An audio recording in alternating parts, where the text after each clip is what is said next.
Hello दोस्तों, स्वागत है आपका स्टडी विद मुशाहिद चैनल में। मैं मुशाहिद आपका स्वागत करता हूं। दोस्तों, पिछली वीडियो में मैंने सुपर टेट के लिए स्पेशल बैच स्टार्ट किया है। इसमें मैंने नंबर सिस्टम के कुछ टाइप बता दिए थे कि परमेय संख्या कौन सी होती हैं, वास्तविक संख्याएँ कौन सी होती हैं, ठीक है, प्राकृतिक संख्याएँ किस में आती हैं, ये सारी बता दी थी। उसके आगे हम स्टार्ट करते हैं, ठीक है। अब हम आगे करते हैं, इसमें हम देखते हैं कि बाकी जो मैंने प्राकृतिक संख्याएं जो लिखाई थी वो दोस्तों कितने प्रकार की होती हैं।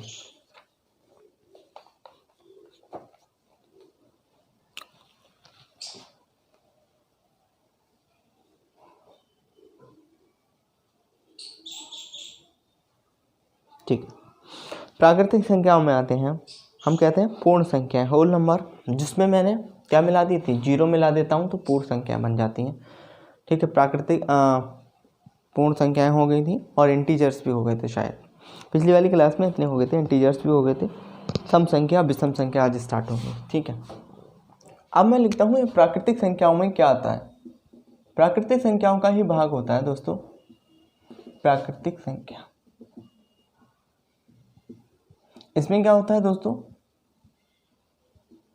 इसमें आती है सम संख्याएं। क्या आती हैं? सम संख्याएं। और इधर क्या आता है? विषम संख्या। क्या आता है? विषम संख्याएं। अब सम संख्याएं दोस्तों कौन सी होती हैं? सम संख्याएं वे संख्याएं होती हैं, इन्हें कहते हैं इंग्लिश में, ये होती है नेचुरल नंबर। क्या होती हैं दोस्तों? Natural number. और ये क्या होती है? Even number. इवन नंबर, ठीक है। और ये होती हैं दोस्तों ऑड नंबर। क्या होती हैं? ऑड नंबर, ठीक है। अगर मैं तेज पढ़ाता हूं तो आप कमेंट में जरूर बताएं। इवन नंबर वो होते हैं जो दो से डिवाइड हो जाती हैं, जो संख्याएं दो से डिवाइड हो जाती हैं, दो से विभाजित होने वाली संख्याएं, विभाजित होने वाली संख्याएं, दो से विभाजित होने वाली संख्याएं कौन सी होती हैं दोस्तों? सम संख्याएं कहलाती हैं। ये दो से ना विभाजित हों, दो से ना विभाजित हों तो वो संख्याएं क्या कहलाती हैं दोस्तों? विषम संख्याएं कहलाती हैं। दो से विभाजित ना हो, ठीक है। वो संख्याएं दो से विभाजित ना हो विषम संख्याएं कहलाती हैं। जो संख्याएं दो से विभाजित हो जाती हैं उन्हें सम संख्याएं कहते हैं। एग्जाम्पल के तौर पे इसमें लिख लीजिए 2, 4, 6, 8, 10 एक्सेट्रा, ठीक है, इनफाइनाइट। इसमें दो से ना विभाजित होने वाली संख्याएं कौन सी होती हैं? 1, 3, 5, 7, ये भी इनफाइनाइट तक जाती है। इनफाइनाइट होता है अपरिभाषित संख्या जिसका कोई अंत नहीं होता, ठीक है। अब अंत नहीं होता, इनफाइनाइट तक हम किसी चीज़ को हम ले जा सकते हैं। इनफाइनाइट होता है, अनंत होता है, अनंत होता है। जिसका कोई अंत ना हो वो क्या होता है दोस्तों? अनंत होता है, ठीक है। इसको उतार लीजिए या स्क्रीनशॉट ले लीजिए, उसके आगे हम स्टार्ट करते हैं। बहुत ही बारीकी से बेसिक से मैं आपको पढ़ा रहा हूँ, आप इसको ध्यान से पढ़िएगा।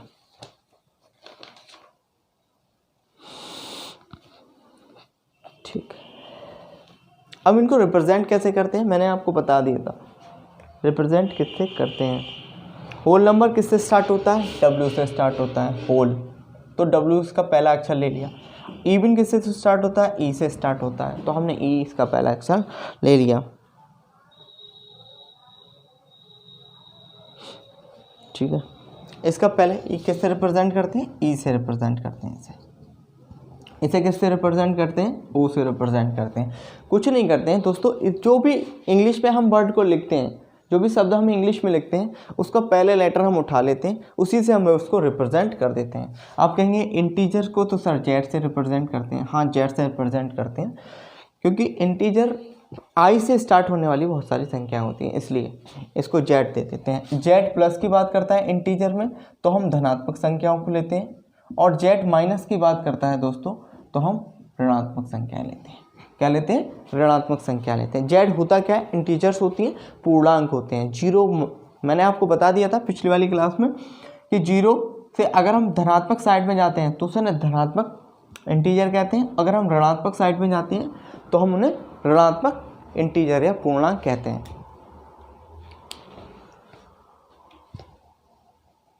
ठीक है, अब मैं इसको मिटा देता हूँ। मैंने इसको रफ कर दिया, मिटा दिया, लेकिन आपको इतना ध्यान रखना है, सम संख्याएं वे होती हैं जो 2 से कट जाती हैं, विषम संख्याएं वे होती हैं जो 2 से नहीं कटती हैं। ठीक है, अगली हेडिंग डालिए भाज्य संख्याएं। क्या हेडिंग डालेंगे? भाज्य संख्याएं।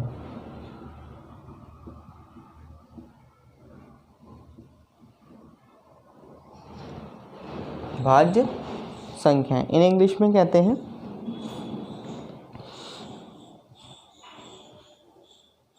Composite number. इंग्लिश में इन्हें क्या कहते हैं? Composite number. कंपोजिट नंबर कहते हैं। क्या कहते हैं इन्हें? कंपोजिट नंबर कहते हैं इंग्लिश में। ठीक है, वे प्राकृतिक संख्याएं जो 1 से और स्वयं के सिवाय किसी अन्य संख्या से भी विभाज्य हों। ये कैसे विभाज्य हों? 1 एवं स्वयं के अतिरिक्त। किसके अतिरिक्त? 1 एवं स्वयं के अतिरिक्त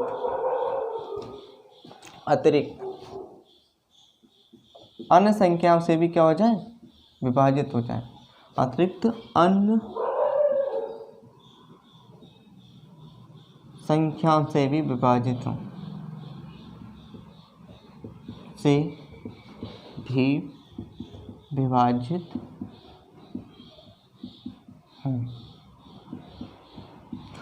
तो उन्हें भाज्य संख्याएं कहते हैं। तो उन्हें भाज्य संख्याएं कहते हैं। क्या कहते हैं?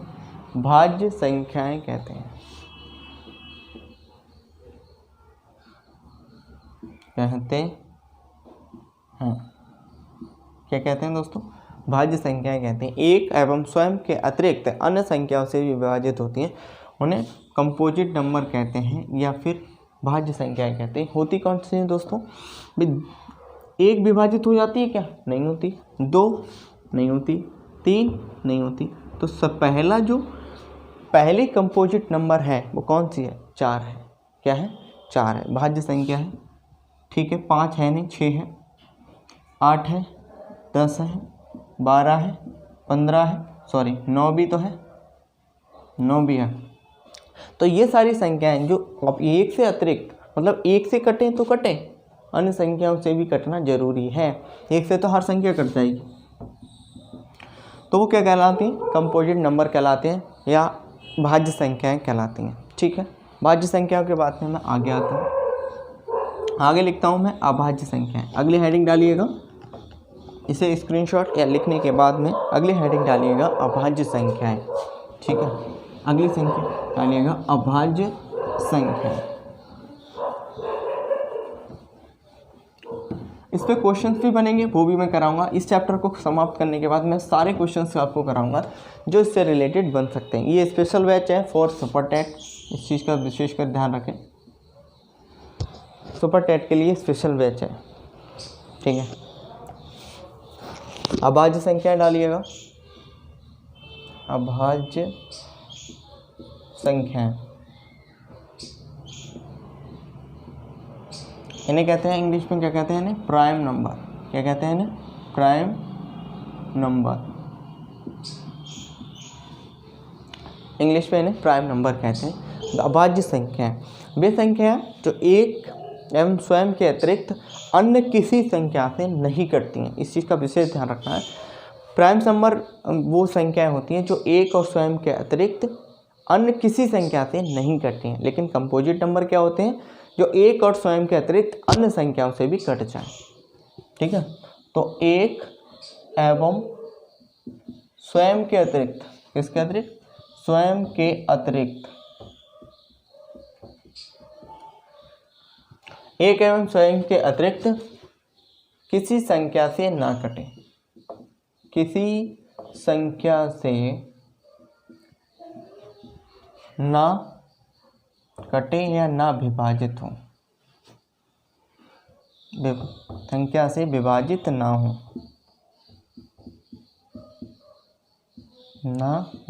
इस चीज़ को इसका ध्यान करके लिख लेना। अब एग्जाम्पल लिखते हैं। सबसे छोटी अभाज्य संख्या 2 है। अब कहेंगे सर 1 क्यों नहीं है? 1 ना तो भाज्य में गिनी जाती है ना ही अभाज्य में गिनी जाती है। इस चीज़ को भी नोट डाउन करके लिख लो।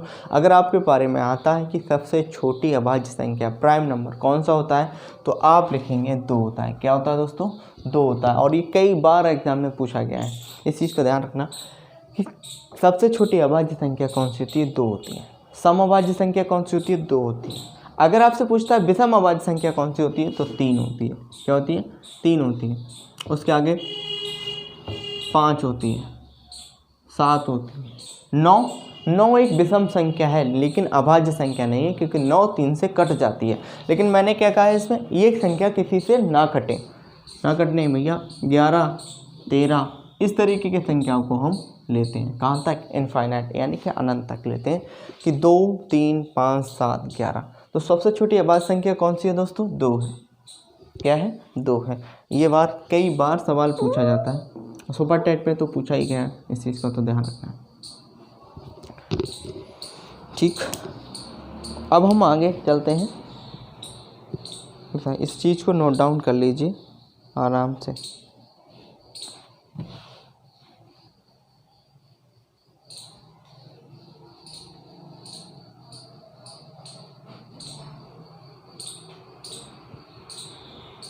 हो गया? सारी संख्याएं मैंने तुम्हें लिखा दी हैं, ठीक है, जो मेन होती हैं। लेकिन अब मैं उसके आगे लिखाना हूँ जो कुछ संख्याएं होती हैं आपने नहीं पढ़ी होंगी। स्टार्ट करिएगा। सबसे पहले मैं आपको क्वेश्चंस कराता हूँ।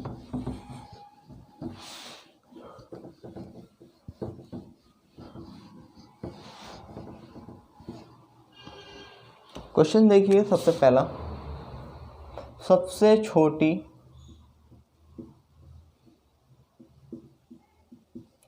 अभाज्य संख्या, सबसे छोटी अभाज्य संख्या बताओ। बताइए कमेंट में क्या होगी। सबसे छोटी अभाज्य संख्या होगी दोस्तों, क्या होगी? अब बताइए, बताइए, कमेंट करिए जल्दी से।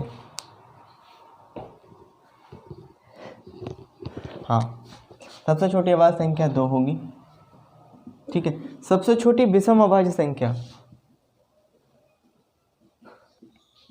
सबसे छोटी विषम अभाज्य संख्या, सबसे ज़्यादा क्वेश्चन इसी पे आते हैं, अभाज्य संख्या पे। विषम अभाज्य संख्या, सबसे छोटी विषम अभाज्य संख्या, विषम अभाज्य संख्या बताइए क्या होगी। सबसे छोटी विषम अभाज्य संख्या बताइए क्या होगी। बताइए, कमेंट करिए जल्दी से। 3 होती है। क्या होती है दोस्तों? 3 होती है।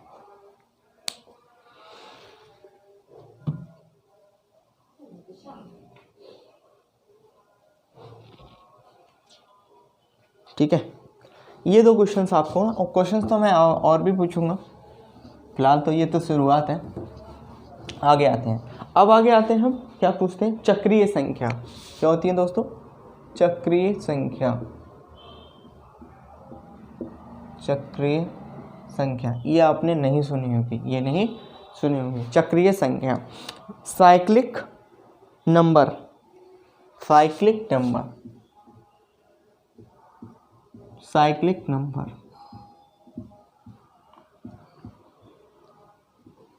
चक्रीय संख्या का इंग्लिश में क्या कहते हैं? Cyclic number. लिखिए इसमें, यह n अंकों की ऐसी संख्या है जिसे 1 से लेकर n तक की किसी संख्या से गुणा करने पर उनका गुणनफल उन्हीं n अंकों से बना होता है। ये अंक उसी क्रम में होते हैं। जैसे कि एक संख्या है, सवाल समझिए, दोबारा समझिए। इसे मैंने जो बोला है आप उसको बैक करिएगा, फिर उसको नोट डाउन करिएगा, ठीक है। ये ज़रूरी है और लिखना भी है। जैसे कि मैंने एक संख्या लिख दी 14,825, ये संख्या लिखिए। 857, सॉरी गलत हो गया, 857 57। अब मैं किसी इस संख्या की गुणा कराता हूँ, किससे कराता हूँ? गुणा कराता हूँ, जो इसमें है, जो अंक इसमें है इसी संख्या की मैं गुणा कराता हूँ, तो मुझे वही संख्या, इसी संख्या से जो बने हुए क्वेश्चंस हैं, चीज़ है, हमें वही प्राप्त होंगी। जैसे कि मैंने 2 से मल्टीप्लाई इसकी करा दी, तो 2 सत्ते 14 हो गया, सॉरी 2 सत्ते 14 हो गया, 2 पंजे 10 और 1 11 हो गया, 2 अट्ठे 16 और 1 17 हो गया, 2 दूनी 4 और 1 5 हो गया, और 2 चौक 8 और 1 2 चौक 8 हो गया, और 2 एकम 2 हो गया। तो मुझे ये दिखाई दिया कि मैंने इसकी मल्टीप्लाई की संख्या से, तो इसमें क्या है, 1 है, इसमें भी 1 है, इसमें 8 है, इसमें भी 8 है, इसमें 2 है, इसमें भी 2 है, इसमें 7 है, इसमें भी 7 है, इसमें 5 है, इसमें भी 5 है। तो सारे जो नंबर ये थे, यही नंबर रिपीट होकर यहाँ पर आ गए। कोई भी संख्या बढ़ती नहीं है, इस चीज़ का विशेषकर ध्यान रखिएगा आप। सारे नंबर्स यही रहते हैं रिपीट होके। अगर हम किसी भी संख्या की, ये जो संख्या इसमें दी हुई है, क्या दी हुई है, इसमें दी हुई है, इसी संख्या की अगर हम मल्टीप्लाई कराते हैं तो, अब एग्जाम्पल तौर पर और लिख लीजिए, ये 2857 है, इसकी गुणा मैंने 4 से करा दी, इसमें होना चाहिए तभी गुण मल्टीप्लाई उसी संख्या से कराएंगे, इस चीज़ का विशेष है। इसमें दिए हुए नंबर से अगर हम मल्टीप्लाई कराते हैं तो हमें यही नंबर प्राप्त होते हैं। ये साइक्लिक नंबर कहलाता है। क्या कहलाता है? साइक्लिक नंबर कहलाता है।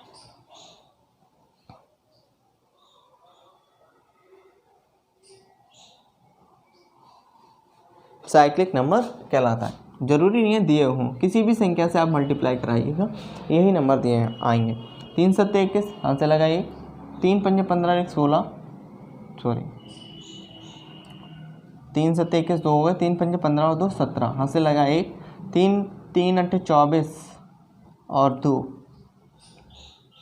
26, 3 पंजे 15 3 8 24, 3 सत्ते 21 2, 3 पंजे 15 2 17, हाथ से लगा 1, 3 8 24 और 1 25, हाथ से लगा 2, 3 दूनी 6 और 2 8, 3 चौक 12 और 3 4। देखिए दोस्तों, यही नंबर तो थे, मैंने 3 से मल्टीप्लाई किया, अब 4 है, इसमें 2 है, 8 है, 7 है, वही नंबर आए, वही रिपीट होके आए। तो साइक्लिक नंबर अब आप समझ गए होंगे। साइक्लिक नंबर वह होता है किसी जिस संख्या से मिलकर 1 से लेकर n तक किसी संख्या से मिलकर बना होता है, और हम किसी संख्या से अगर आपकी उसकी मल्टीप्लाई कराएं तो हमें वही नंबर प्राप्त होते हैं, वही अंक प्राप्त होते हैं, और दूसरे अंक प्राप्त नहीं होते हैं। जैसे कि मैंने क्या किया, यहाँ पर मैंने लिख दिया, यहाँ पर 15 लिख दिया, 15 की 2 से मल्टीप्लाई कराई तो 30, इसमें 2 अंक थे, वो अंक नहीं आए, इसमें 2 अंक थे, वो अंक नहीं है, तो ये साइक्लिक नंबर नहीं है। साइक्लिक नंबर वही होता है जिसके हम किसी संख्या से गुणा कराएं तो हमें वही अंक प्राप्त होते हैं। बस अब आपको समझ में आ गया होगा। अब मैं आगे बढ़ता हूँ,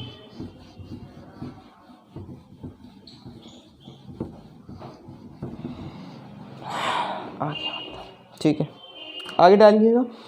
पूर्णकालिक संख्या या परफेक्ट नंबर, इसे कहते हैं पूर्णकालिक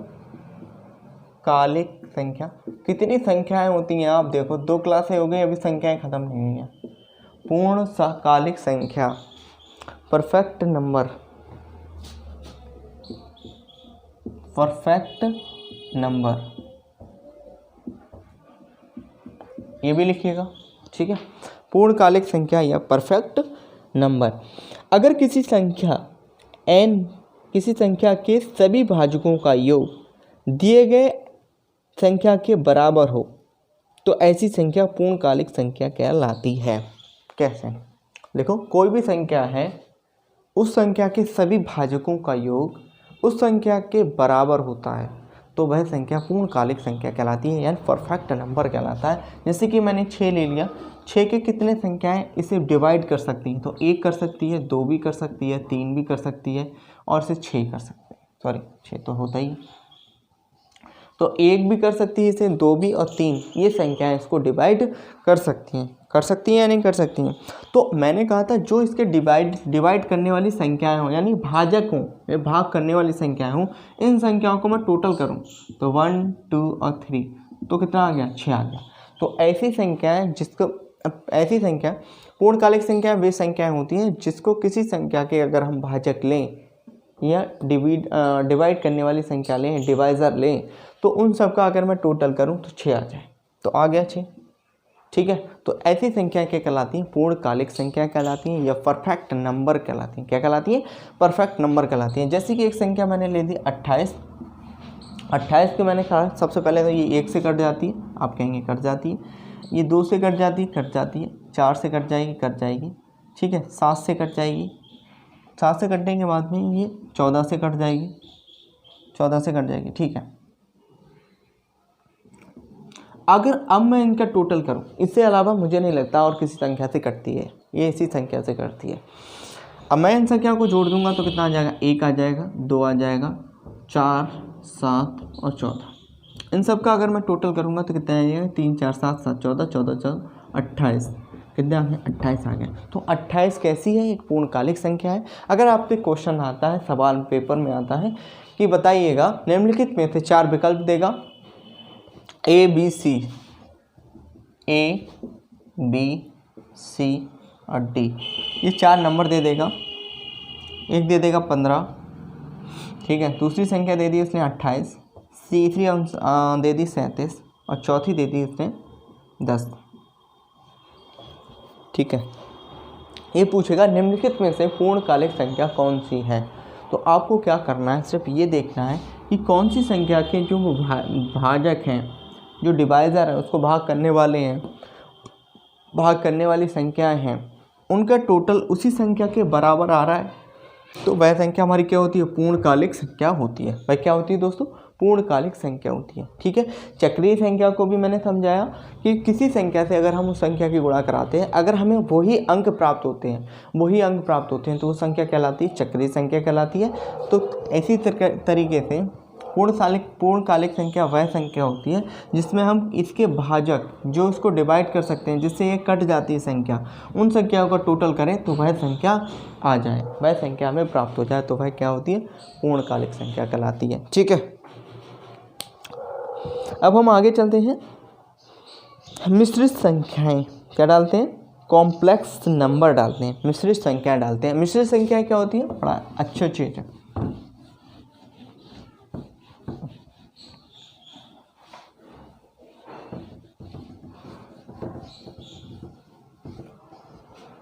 मिश्रित संख्या है दोस्तों, मिश्रित संख्या, मिश्रित संख्या इसे कहते हैं कॉम्प्लेक्स नंबर। क्या कहते हैं दोस्तों? Complex number. जो मैं लिखा रहा हूँ उसको नोट कर लेना, ठीक है। ऐसा तो आपको कहीं नहीं मिलेगा, पूरा यूट्यूब आप छांट पा रही है, कहीं पर भी इतना मैटर आपको नहीं मिलेगा इस चीज़ का नाम। मिश्रित संख्याएं वे संख्याएं होती हैं जो वास्तविक संख्या प्लस काल्पनिक संख्या, काल्पनिक संख्या से मिलकर बनती हैं। क्या बनती हैं? वास्तविक प्लस काल्पनिक संख्या से मिलकर बनती हैं, तो वो कहलाती हैं मिश्रित संख्या। मैंने काल्पनिक संख्या आपको आई बताई थी, ठीक है। तो ये हो गया एक मिश्रित नंबर। जैसे कि मैंने लिख दिया यहाँ पर 5 लिख दिया, कोई भी अंक ले लेते हैं, यहाँ पर लिख दिया 4i, तो ये क्या हो गई? मिश्रित संख्या हो गई। क्या हो गई? मिश्रित संख्या हो गई, कॉम्प्लेक्स नंबर हो गया, ठीक है। आगे इसको नोट डाउन कर लीजिए और बताइए।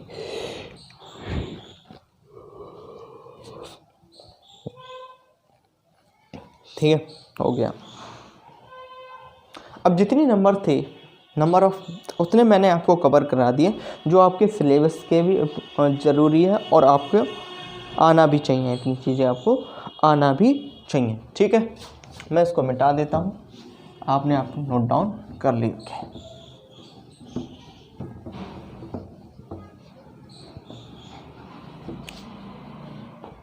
अब आता हूँ मैं इनके नियम पर। सबसे पहले होता है क्रम विनिमय नियम, नोट डाउन कीजिए, जो अंक पर ही आधारित होता है। क्रम विनिमय नियम, क्रम विनिमय नियम,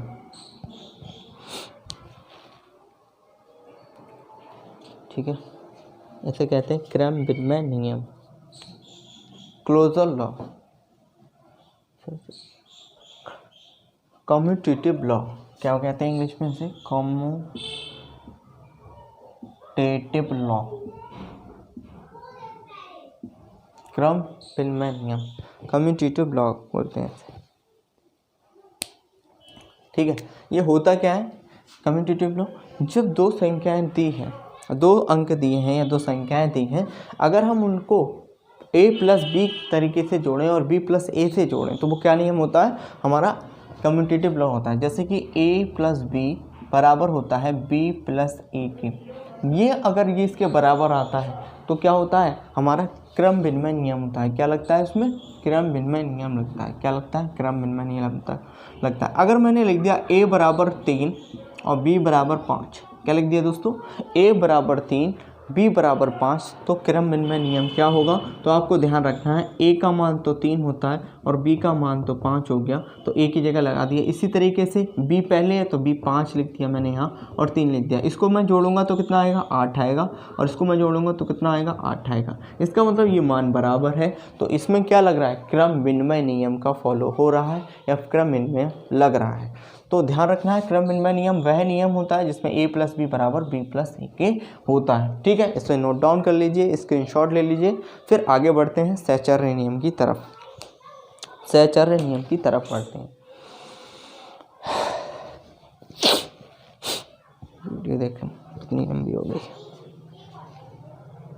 26 मिनट की वीडियो हो चुकी है दोस्तों, ठीक, लंबी हो रही है।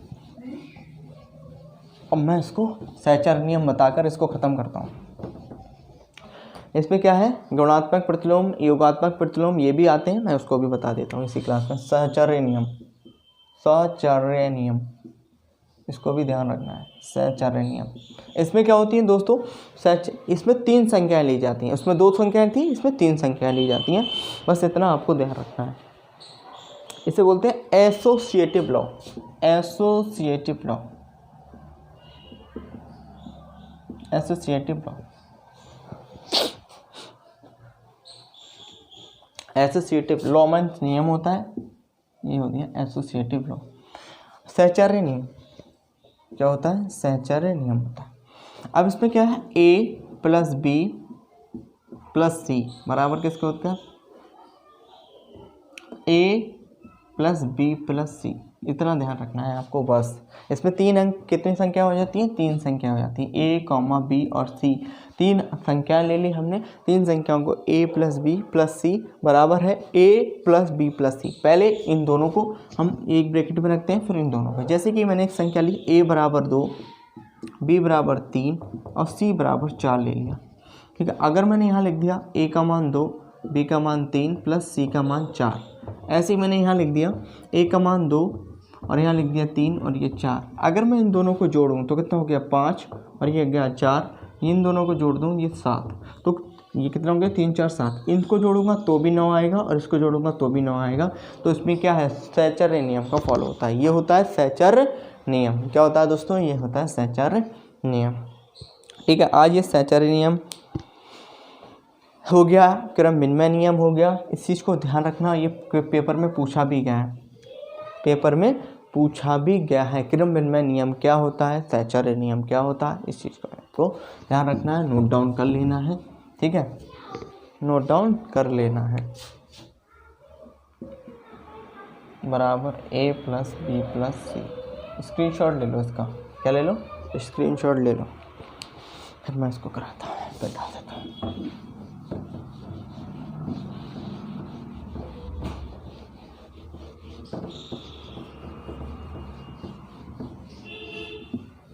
अब आते हैं योगात्मक तत्समक, योगात्मक तत्समक।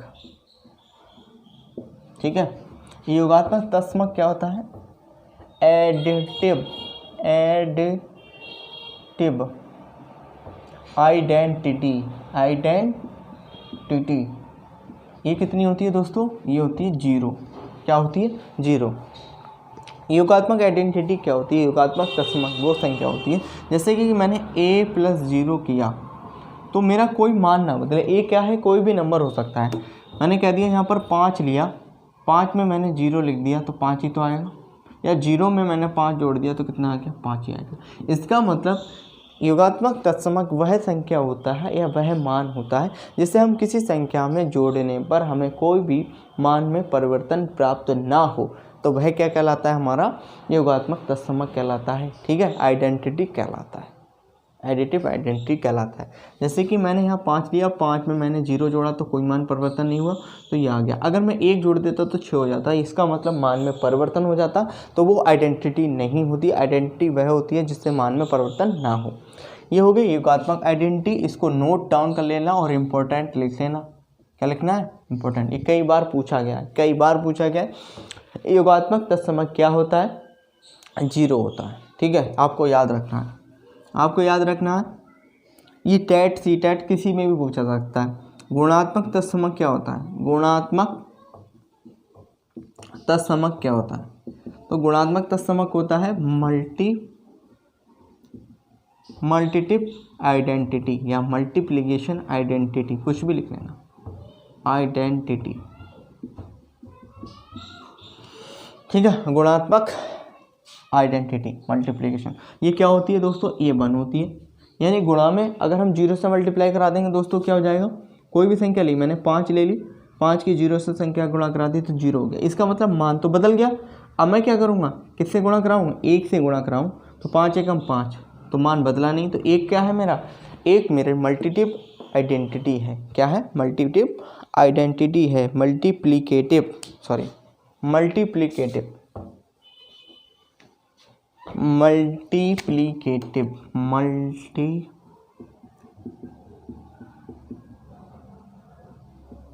वो होती है एडिटिव, ये होती है मल्टीप्लिकेटिव आइडेंटिटी।